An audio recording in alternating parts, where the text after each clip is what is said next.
Λοιπόν, σήμερα θα σας ενημερώσουμε ότι ένα καινούργιο κανάλι στο YouTube κατέφθασε και το λένε Hot Dudes. Αυτά.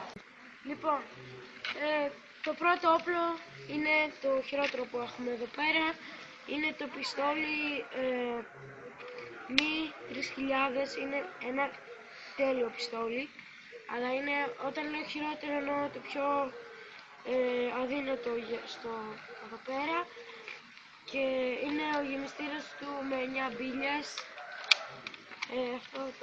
Λοιπόν, έχουμε το Uzi Mi 166 με γεμιστήρα 15 περίπου μπιλιών. Είναι ένα εκπληκτικό όπλο, πετάει πάρα πολύ δυνατά, όπως βλέπετε, και είναι ένα τέλειο όπλο. Εδώ έχουμε το Sniper Rifle από την Kino φυσικά. Εδώ είναι κάτι ειδικά ποδαράκια με ειδικά ελαττήρια.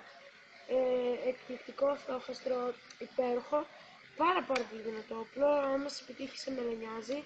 Παίρνει 8 μπίλιες ο γεμιστήρας, το πίσω μέρος βγαίνει, οπλίζει με έτσι, οπλίζει, και θα ρίξουμε μερικές βολές για να σας δείξουμε πώς ακριβώς είναι το όπλο αυτό.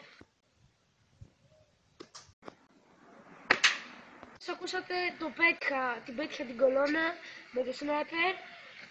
Το στόχαστρο είναι υπέροχο.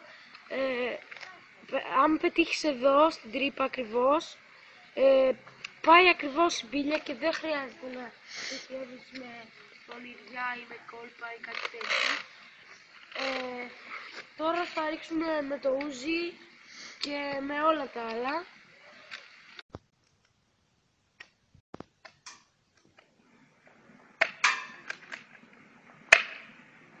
Λοιπόν, όπως βλέπετε το πέτυχα και με το Uzi.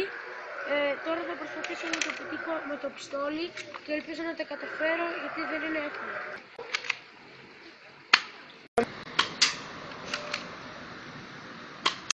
Όπως είδατε το πέτυχα και με το πιστόλι, ήταν πάρα πολύ δύσκολο, δεν ήξερα ότι θα το καταφέρω 3 φορές με το πιστόλι. Τώρα θα δείξουμε λίγο και τον κάμεραμαν, ο οποίος περιμένει τόση ώρα να τον δείξουμε.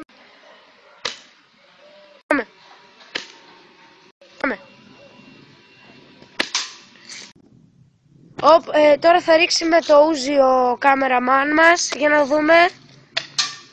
Τώρα θα ρίξει με το πιστολάκι για να δούμε.